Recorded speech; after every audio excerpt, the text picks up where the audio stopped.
आपको अपनी जिंदगी में जब कभी भी छोटी से छोटी या बड़ी से बड़ी कोई भी परेशानी आ जाए, तो भगवत गीता के ये 30 उपदेश उस वक्त पे आपको बहुत काम आएंगे। ये पवित्र विचार आपके लिए समझना और उसे अपने जीवन में अनुकरण करना बहुत ही आवश्यक है। और ये 30 उपदेश 30वें से शुरू होकर पहले उपदेश पे समाप्त होगी। इसलिए वीडियो को आखिर तक पूरा ध्यान से सुने, ताकि आपके भी जीवन में कल्याण हो सके। गीता का 30वां उपदेश है अश्वमेव भुक्तव्यम कृतम कर्म शुभाशुभम। इसका मतलब है कि आपने कोई भी कर्म किया हो, उसका फल आपको जरूर भोगना पड़ेगा। अगर आपने अच्छे कर्म किए हैं तो वो जाने अनजाने में किसी मुश्किल वक्त पे आपको वो अच्छे कर्म उस मुश्किल वक्त से बचा ही लेंगे। अगर आपने गलत कर्म किए हैं, पाप किया है, तो उसकी सजा भी आपको जरूर मिलेगी। तो इंसान कितना ही छुप कर कर्म करे, चाहे वो कितना ही चालाकी से कर्म करे, लेकिन कहते हैं ना, उस परमात्मा के ईश्वर के चारों तरफ कैमरे लगे हुए हैं। हमारे एक एक कर्म पर वो प्रकृति, वो परमात्मा अपनी दृष्टि बनाए रखते हैं। हमारे एक एक कदम का हिसाब होता है। इसे हम एक कहानी से समझाते हैं। एक गांव में 2 मित्र रहते थे। उन दोनों ने विचार किया, इस गांव में हम धन नहीं कमा पा रहे हैं। वो दोनों धन कमाने के लिए शहर चले गए। कुछ वर्ष वहां रहकर उन्होंने काफी धन कमाया। फिर सोचा कि अब हम अपने घर वापस चलते हैं, और हमने अच्छा खासा धन कमा लिया है। उस समय पे यातायात की इतनी सुविधाएं नहीं होती थीं। वो अपने बैलों पर ही यात्रा कर रहे थे। चलते चलते मार्ग में रात हो गए, तो उन्होंने विचार किया कि आज रात हम यहीं विश्राम करते हैं। एक मित्र ने कहा कि मैं यहां पर रहकर धन की रक्षा करता हूं, तुम बाजार जाकर भोजन की व्यवस्था कर लो। जब वो मित्र बाजार गया तो उसके मन में पाप आ गया। उसने सोचा कि इतना पैसा हमने कमा लिया है, अगर मैं इसको यही जंगल में मार दूं तो सारा पैसा मेरा हो जाएगा, नहीं तो मुझे इसका आधा धन इसको देना पड़ेगा। मन में ये खोट आने पर उसने अपने मित्र के खाने में जहर मिला दिया, और जब वो खाना लेकर के अपने मित्र के पास गया, उसका मित्र वो जहर वाला खाना खाकर वहीं पर उसकी मृत्यु हो गई। वो व्यक्ति सारा धन लेकर के अपने घर वापस आ गया। फिर उसके घर में पुत्र ने जन्म लिया। जब उसका बेटा पैदा हुआ तो वो बहुत ही बीमार रहता था। उसने अपने जीवन में जो कुछ भी धन कमाया था, उसका वो सारा धन अपने बेटे के इलाज में ही खत्म हो गया। बेटा बड़ा होता गया और इसका धन नष्ट होता गया। जब उसका बेटा थोड़ा और बड़ा हो गया तो उसके पिता ने पूछा कि बेटा, तू इतना बीमार क्यों रहता है? तू ठीक क्यों नहीं होता? मैंने अपनी जिंदगी का सब कुछ तुझ पर लगा दिया है, फिर भी तेरी तबीयत ठीक नहीं रहती। तो उसके बेटे ने बोला, कौन सा बेटा और कौन सा पिता? मैं तो तेरा वही मित्र हूं जिसको तूने जंगल में जहर देकर मार दिया था। मैंने अपना वही हिसाब पूरा करने के लिए तेरे पुत्र के रूप में तेरे ही घर में आया हूं। अब मेरा तेरा हिसाब बराबर। अब मेरा जीवन यहीं समाप्त होता है। तो गीता का उपदेश हमें यही सिखाता है, कोई अपने आप को कितना भी चालबाज समझता हो, होशियार समझता हो, लेकिन अगर उसने गलत कर्म किया है, चाहे आज नहीं तो कल उसे उसका फल भोगना ही पड़ता है। कोई भी व्यक्ति अपने किए हुए कर्म से बिना उसको भोगे कभी छूट नहीं सकता। गीता का 29वां उपदेश है कि आपके सारे दुखों का कारण किसी को अपना मानना है। आप कभी गौर करना, आपकी जिंदगी के सारे दुख, सारी तकलीफें, सारी चिंताएं वहीं से आते हैं जहां आपका अपमान होता है कि ये मेरा है, ये मेरा अपना है। यहीं से आपकी जिंदगी में दुख का आना शुरू हो जाता है। इसे एक छोटी सी कहानी से समझते हैं। एक व्यक्ति के पास एक बहुत बड़ा महल था।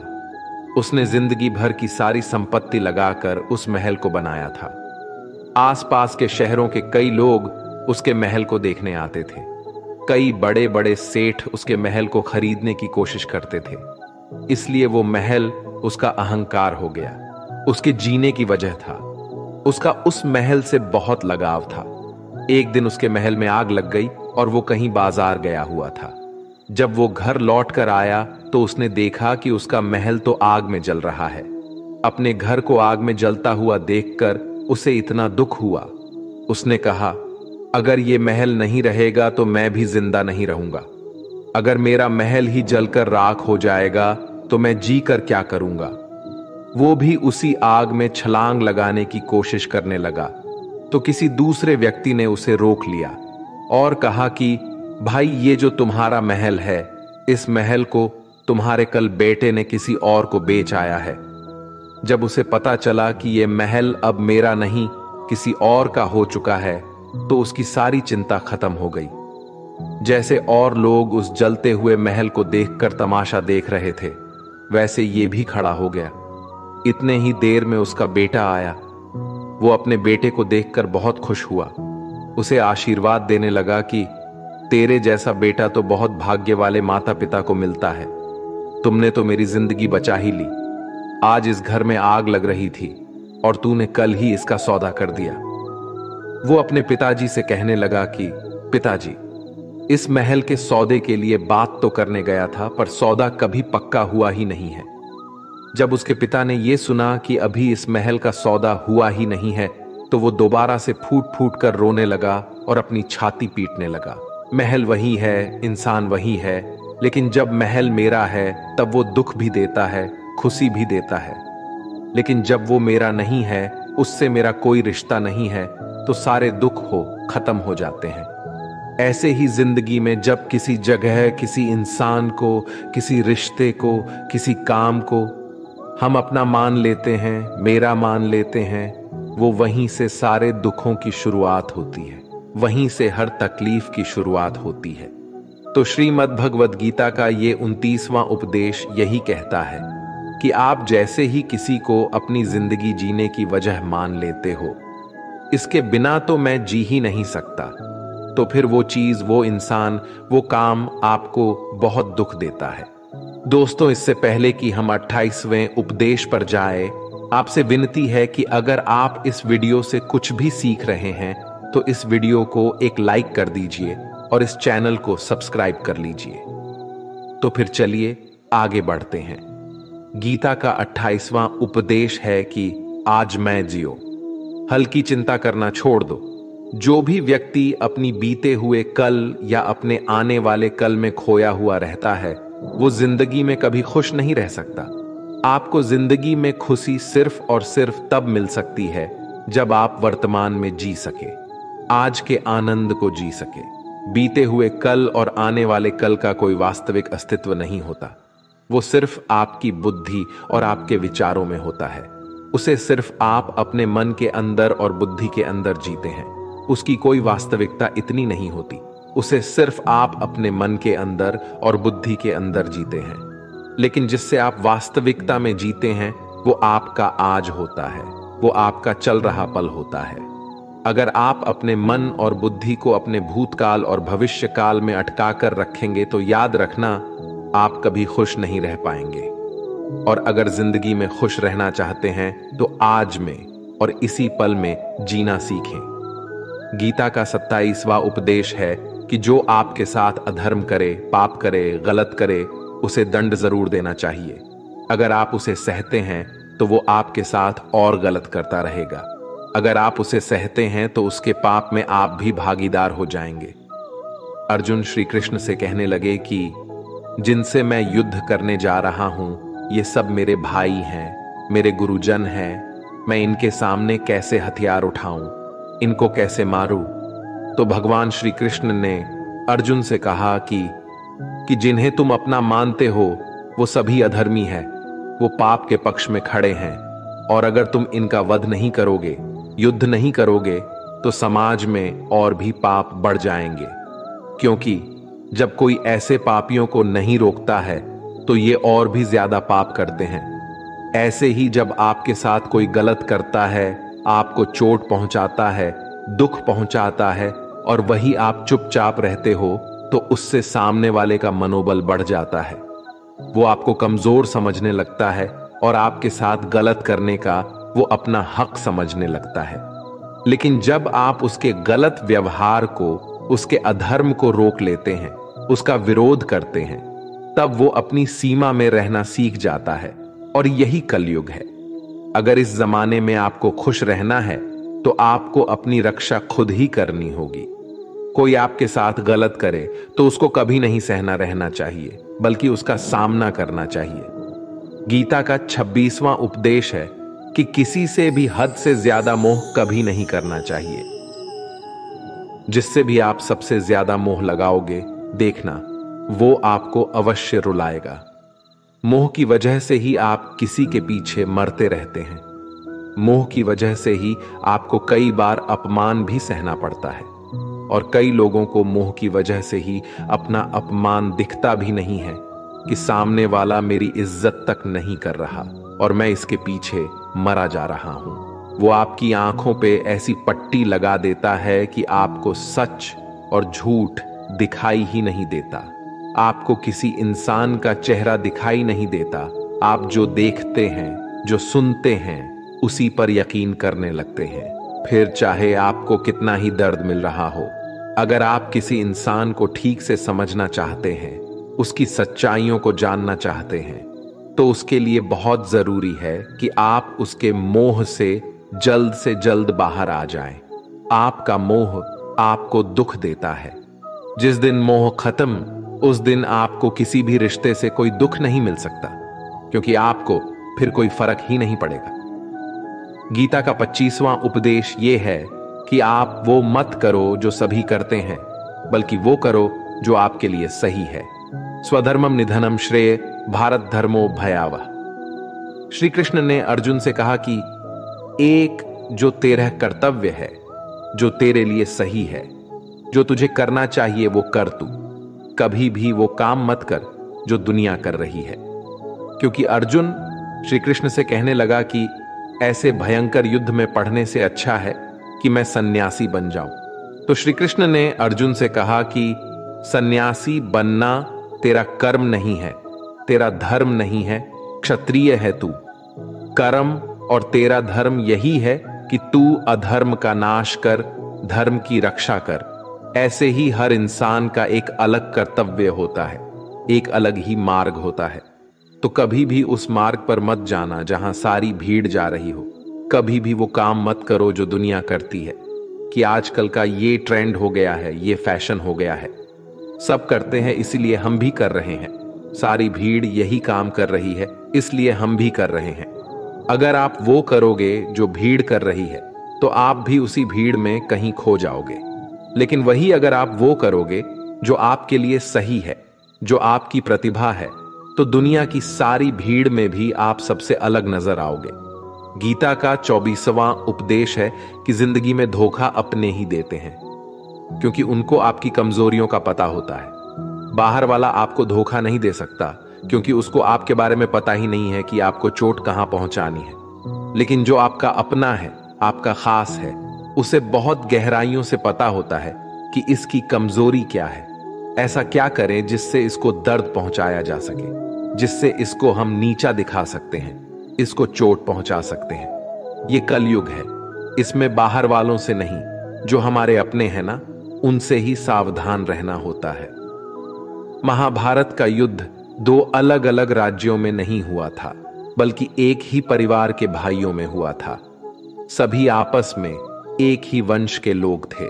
कितनी बार दुर्योधन ने जहर देकर भीम को मारना चाहा। न जाने कितनी बार दुर्योधन ने पांडवों को जान से मारने की कोशिश की।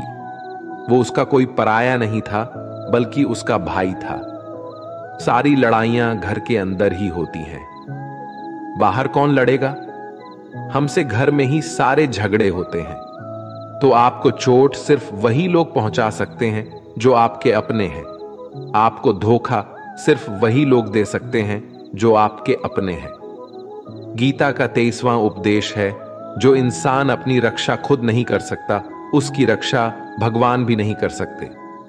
श्री कृष्ण अर्जुन से कहते हैं कि तस्मात् सर्वेषु कालेषु मामनुस्मर युद्ध च, यानी कि हे अर्जुन, तू हर काल में मेरा स्मरण करते रहना और युद्ध भी करते रहना।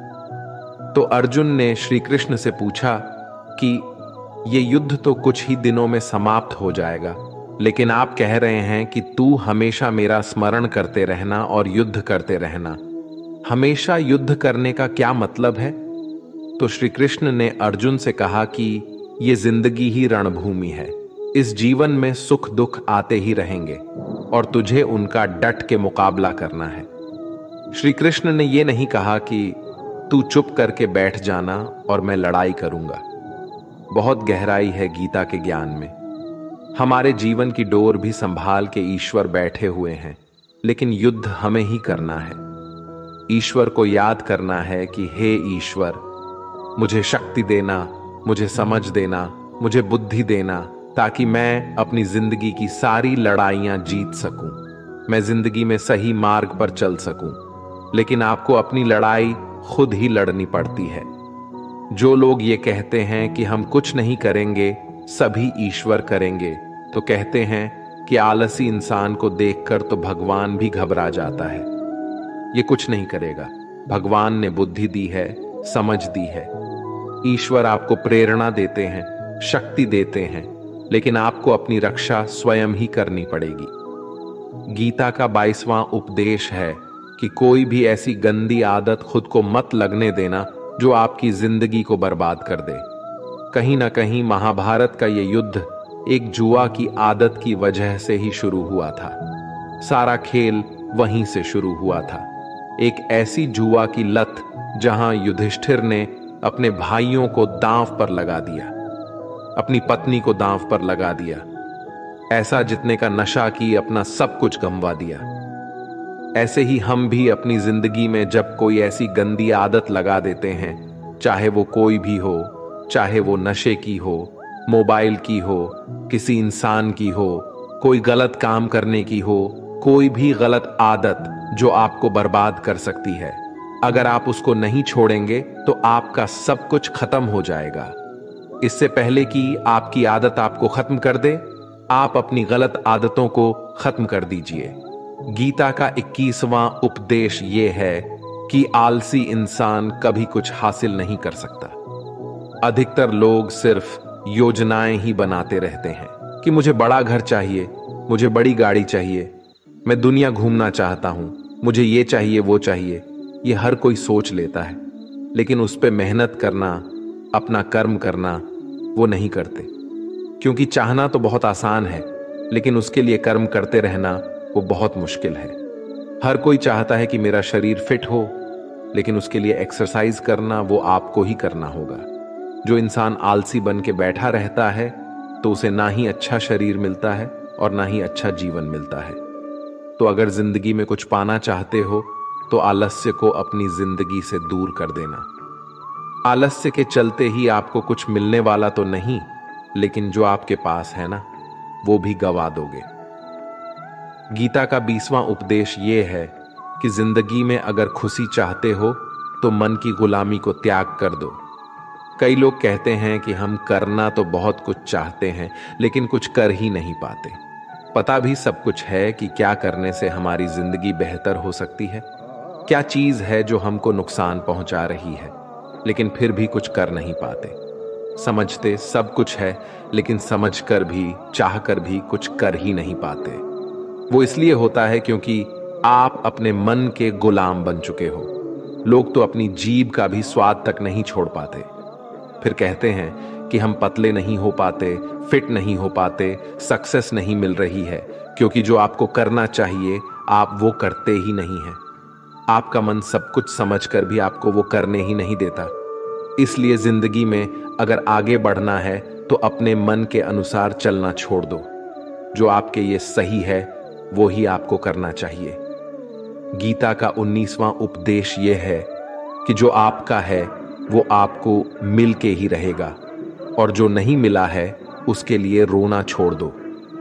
आप जिसके लिए जितना रोगे वो चीज आपसे उतना ही दूर चली जाएगी, और जो चीज आपकी सच में है वो कहीं ना कहीं से आपके पास जरूर पहुंच जाएगी। इसलिए जो आपको जिंदगी में हासिल नहीं हो रहा है, हासिल नहीं हुआ है, उसका पछतावा करना, उसके लिए रोना आपको बिल्कुल बंद कर देना चाहिए। गीता का 18 उपदेश ये है, आप संसार में जितना प्रेम लगाओगे उतना ही जीवन में दुख और पीड़ा का अनुभव करोगे। गीता का 17वां उपदेश यह है कि जिस इंसान को बात बात पर क्रोध आता है, सुख और शांति उसके जीवन में कभी नहीं आ सकते।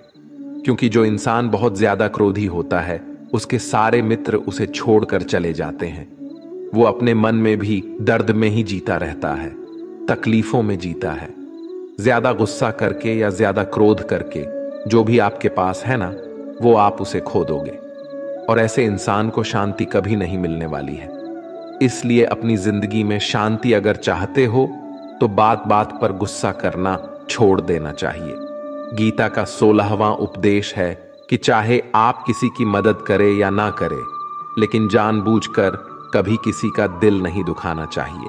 क्योंकि जब आपकी वजह से किसी का दिल दुखता है ना, तो याद रखना आपको भी वही दर्द एक दिन जरूर मिलेगा। लेकिन जब आप किसी का दिल दुखाते हैं तो आपको भले पता ना चलता हो, लेकिन जब कोई भी आपका दिल दुखाता है तब आपको समझ में आ जाता है कि दिल पर चोट लगने की वजह से कितना दर्द होता है। इसलिए चाहे आप किसी की मदद करो या ना करो, लेकिन किसी का दिल कभी भी नहीं दिखाना चाहिए। गीता का 15वां उपदेश यह है कि जो मुश्किल वक्त में, जो दुख के समय में आपका साथ दे, सिर्फ वही आपका अपना है। बाकी सब अपनेपन का नाटक करने वाले बहुत लोग होते हैं, बड़ी बड़ी बातें करने वाले बहुत लोग होते हैं कि हम आपसे बहुत प्रेम करते हैं। कोई भी दुख हो, कोई भी तकलीफ हो, हमें याद कर लेना। लोग दुख उठाने की बात करते हैं, लोग आने जाने की बात करते हैं, हाथ मिलाना तो ठीक से नहीं जानते और दिल मिलाने की बात करते हैं। जब सच में आपकी जिंदगी में तकलीफ आएगी ना, तब आपको समझ में आ जाएगा कि आपका साथ देने के लिए कौन खड़ा है और कौन भाग गया। क्योंकि उस समय पे सारे लोग भाग जाते हैं, क्योंकि लोगों को पता होता है कि ये व्यक्ति हमारे पास आया तो हमसे मदद ही मांगेगा और वो हमें कुछ दे नहीं पाएगा।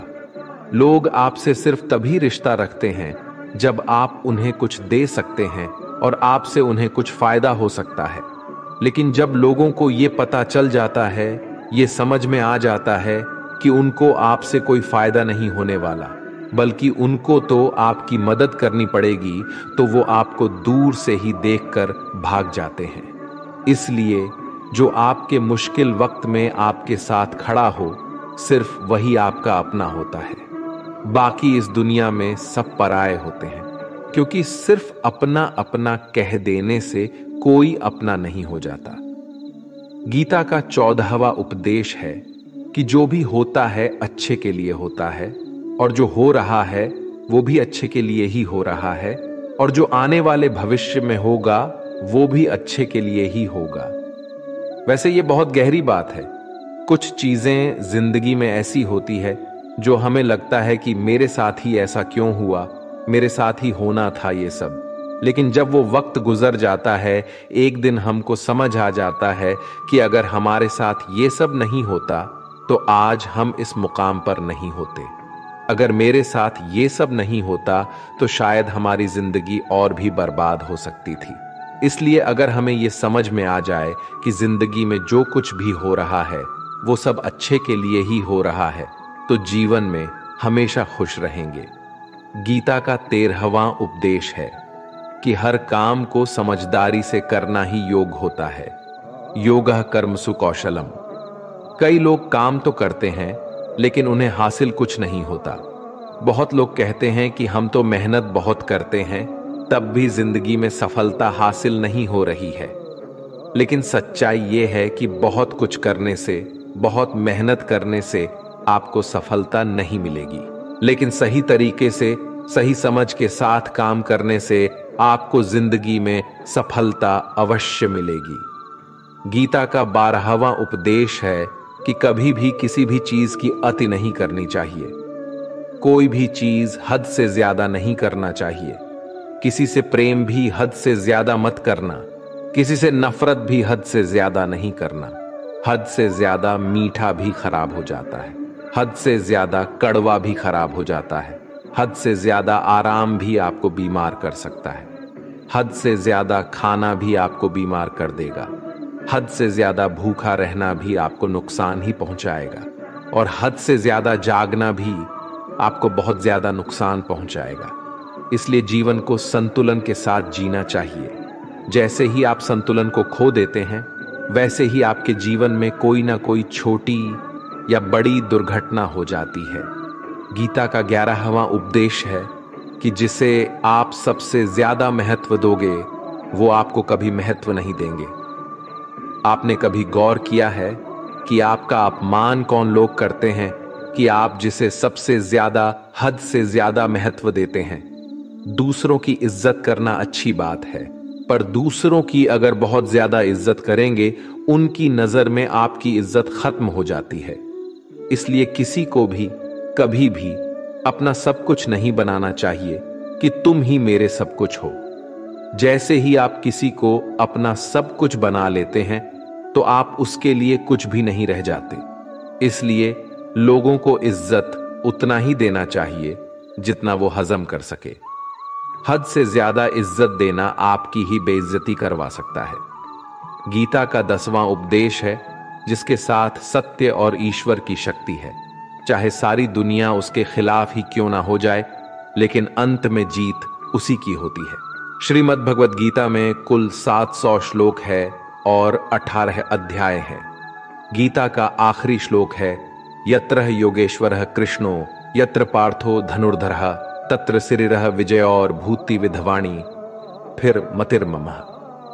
धृतराष्ट्र बार बार संजय से पूछता था कि बताओ, युद्ध में कौन जीत रहा है, कौन हार रहा है, क्योंकि उसे विश्वास था कि भीष्म पितामह मेरे पक्ष में है, गुरु द्रोणाचार्य मेरे पक्ष में है और यहां तक कि कर्ण भी मेरे पक्ष में है, तो भला हमें कौन हरा सकता है। लेकिन संजय ने धृतराष्ट्र को कहा कि जहां ईश्वर है वहीं पर सकते हैं और हमेशा वहीं जीत होती है। चाहे आपके पास कितनी भी शक्ति क्यों ना हो, लेकिन सत्य और ईश्वर जिसके लिए खड़े हो जाए, उसे दुनिया में कोई भी नहीं हरा सकता। गीता का 9वां उपदेश है कि किसी पर भी आंखें बंद करके भरोसा नहीं करना चाहिए। जैसे महाभारत की कथा में दुर्योधन ने कितनी बार षड्यंत्र करके पांडवों को मारने की कोशिश की, आग में जलाने की कोशिश की, पर वो धर्म पर चलने वाले लोग बार बार उसकी बातों में आ गए। ये बात और है कि ईश्वर उनकी रक्षा कर रहे थे, पर जिसे वो अपना भाई समझ रहे थे, जिससे वो अपना सगा समझ रहे थे, जिस पे वो भरोसा कर रहे थे, वही उनकी मृत्यु करवाना चाहता था।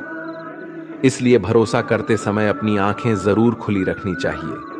गीता का 8वां उपदेश है कि जीवन में वैसे तो लड़ाई झगड़े से बचना चाहिए, लेकिन जब बात आपके चरित्र, सम्मान और अधिकार की हो, तो लड़ना भी चाहिए। अर्जुन भी महाभारत का युद्ध करना नहीं चाहते थे, क्योंकि सामने उसके अपने खड़े थे। लेकिन श्री कृष्ण ने उन्हें उपदेश दिया कि यहां पर बात लड़ाई की नहीं है, तेरे सम्मान की है, तेरे चरित्र की है, तेरे अधिकार की है। जो द्रौपदी के साथ कौरवों ने भरी सभा में अपमान किया, उसे नग्न करने की कोशिश की, इतना बड़ा अधर्म किया, वो तुम्हें कभी नहीं सहना चाहिए। इसलिए बात जब आपके चरित्र पर आ जाए, आपके सम्मान पे आ जाए, तो चाहे वो अपना ही क्यों ना हो, आपको उसके साथ अवश्य ही लड़ना चाहिए।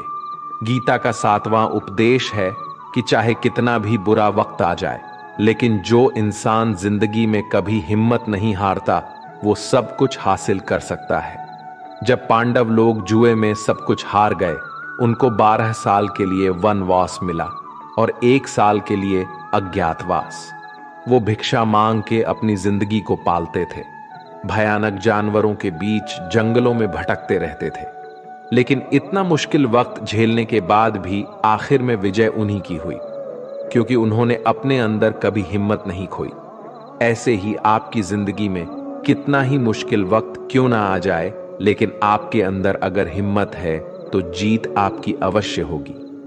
गीता का 6ठा उपदेश है कि जो किसी और का है, उस पर कभी अधिकार अपना नहीं जमाना चाहिए, कभी कब्जा नहीं करना चाहिए।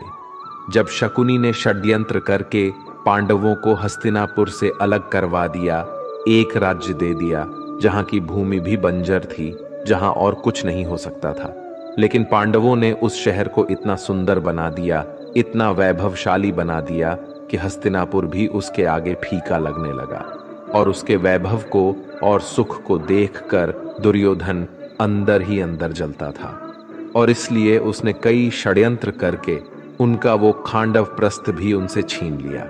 जो चीज उनकी नहीं थी उस पर भी कब्जा किया। तो उसका आखिर में परिणाम यही हुआ कि जो चीज उनके पास थी वो भी उसके पास नहीं रही, उसे गंवाना पड़ गया। इसीलिए जो आपका नहीं है कभी उस पर अधिकार नहीं जमाना चाहिए। गीता का 5वां उपदेश है कि वो इंसान जिंदगी में सफल माना जाएगा जो अंदर से हमेशा खुश रहता है। बाहर से तो सभी खुश दिखाई देते हैं, लेकिन अंदर से इंसान अशांति से भरा रहता है। बहुत पैसा कमा लिया, कामयाबी हासिल कर ली, लेकिन वो कामयाबी असली नहीं। असली कामयाबी तब मानी जाएगी जब आपका मन खुश रहता हो। गीता का 4था उद्देश्य यह है कि आप जैसा अन्न खाओगे वैसा ही आपका मन और आपकी बुद्धि होगी। अब वैसा ही कर्म करोगे और वैसा ही आचरण करोगे। सात्विक अन्न खाओगे तो आपका मन भी सात्विक होगा, सात्विक व्यवहार भी करोगे, सोच भी आपकी अच्छी होगी। श्री कृष्ण ने भागवत गीता में सात्विक, राजसी और तामसी इन तीनों आहारों का विस्तार से वर्णन किया है कि क्या खाना चाहिए, क्या नहीं खाना चाहिए।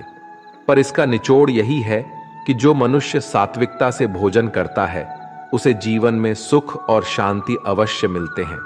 गीता का 3रा उपदेश है कि बुरा इंसान कभी अपनी बुराई नहीं छोड़ेगा। चाहे आप उसके साथ कितना भी अच्छा चलो, वो आपको तकलीफें अवश्य ही देगा। इसलिए जो जैसा है आप उसके साथ वैसा ही व्यवहार करें। बुरे इंसान के साथ आप कितना भी अच्छा बन जाओ, वो कभी अच्छा नहीं बनने वाला। दुर्योधन जंगल में पांडवों को मारने के लिए गया था, लेकिन वहां पर भी लोगों ने दुर्योधन को पकड़ लिया। उसका मित्र कर्ण भी उसे छोड़कर भाग गया। वो भील दुर्योधन को मार देना चाहते थे, लेकिन युधिष्ठिर अपने भाई की रक्षा करने के लिए वहां पहुंच गया और उसके जीवन की रक्षा की। लेकिन उसके बाद क्या हुआ? वो हमेशा पांडवों को नुकसान ही करता रहा। इसलिए अगर कोई इंसान बुरा है, उसके साथ आप ज्यादा अच्छा बनने की कोशिश ना करो। जो जैसा है उसके साथ वैसा ही व्यवहार करो। गीता का 2रा उपदेश है कि मृत्यु से डरना व्यर्थ है। हर व्यक्ति के मन में मृत्यु का भय होता है। इस संसार का जब से निर्माण हुआ है तब से जन्म मृत्यु का चक्र चला आ रहा है। यह प्रकृति का नियम है। इस सत्य को स्वीकार करके भय मुक्त होकर आज में जीना चाहिए। किसी को भी आने वाले पल के बारे में कुछ नहीं पता होता, लेकिन इस संशय में भयभीत रहने से जीवन नहीं दिया जा सकता।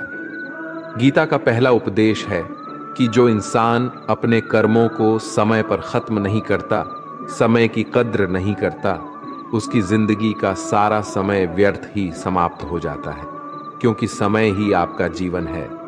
अगर आप अपने समय को व्यर्थ में नष्ट करते रहेंगे और उसे गवाह देंगे तो आपको जीवन में कुछ भी हासिल नहीं होगा। अगर कुछ जिंदगी में पाना चाहते हैं तो समय की कदर अवश्य करना सीखो। जो भी व्यक्ति गीता के इन 30 उपदेशों को रोज सुनेगा, समझेगा, तो जिंदगी की कितनी भी मुश्किल से मुश्किल घड़ी क्यों ना आ जाए, उसे ऐसे मुश्किल वक्त में भी रास्ता अवश्य मिलेगा। दोस्तों, अगर आपने इस वीडियो से कुछ भी सीखा हो तो इस वीडियो को एक लाइक कर दीजिए और कमेंट में जय श्री राधे कृष्णा अवश्य लिखिए। और इस चैनल पर नए हैं तो चैनल को सब्सक्राइब करके नोटिफिकेशन बेल आइकॉन को ऑल पर सेलेक्ट कर लीजिए। धन्यवाद। जय श्री कृष्णा।